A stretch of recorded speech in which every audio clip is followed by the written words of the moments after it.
Hey guys, today I'm going to be reviewing the Daewoo DP51C 9mm handgun. Alright, I'm going to safety check it. Chamber is empty. Magazine is also empty. Good to go. Now I've previously reviewed the DH40, which is the 40 Smith & Wesson caliber handgun. This one of course is 9mm. It's made from the same materials and of course has the same finish. It's an aluminum frame and steel slide. It also has the stainless barrel. So the grips are also very similar, just a nylon plastic grip. They're not too slippery and they have good texturing on them.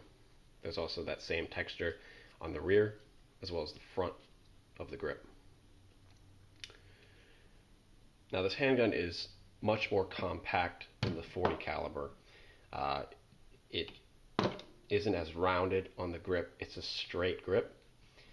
It's still very comfortable though. And as you can see, the magazine has a finger grip on it. Magazine holds 12 rounds of 9mm.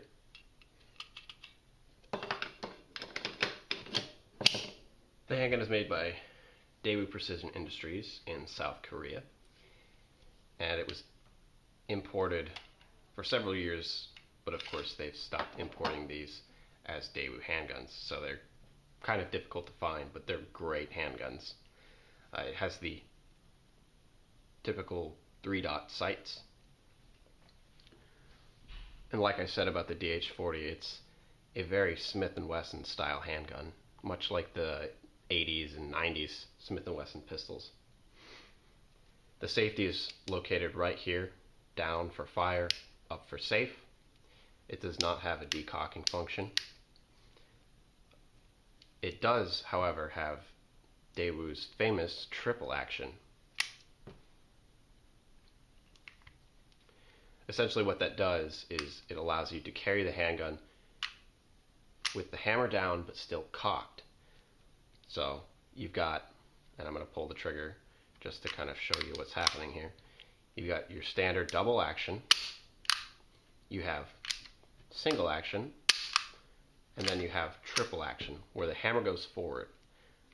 Now, when you pull the trigger, it has a single action feel. It's a very, very light trigger, but it allows you to carry it with the hammer forward, giving you greater accuracy on your first shot, as well as a bit of peace of mind knowing that the hammer isn't cocked and locked. It can be kept like that with the safety up as well. When the safety is on, the trigger is completely disconnected from the hammer and will not do anything. After taking this gun to the range several times and firing a fair amount of rounds through it, it's been 100% reliable, as the DH40 has been. They're just great all-around handguns. They handle excellently, and they just have a very neat styling and of course a very unique action. It also has the texturing on the top to reduce glare when firing outdoors or in bright light conditions.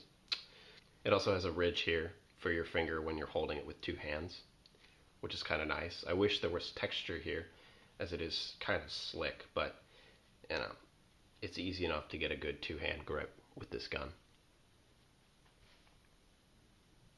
Magazine release is a bit smaller than most modern handguns, but it's still pretty easily accessed.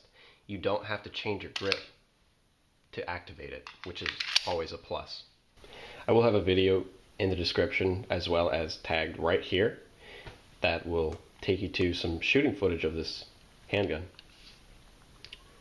It shoots great, it's a lot of fun. They're just really neat handguns, so if you get the opportunity to pick one up, I highly advise you do it. They're getting harder and harder to find, and they're not very expensive either. So if you want something a little different, I would definitely go for one of these. Thanks for watching.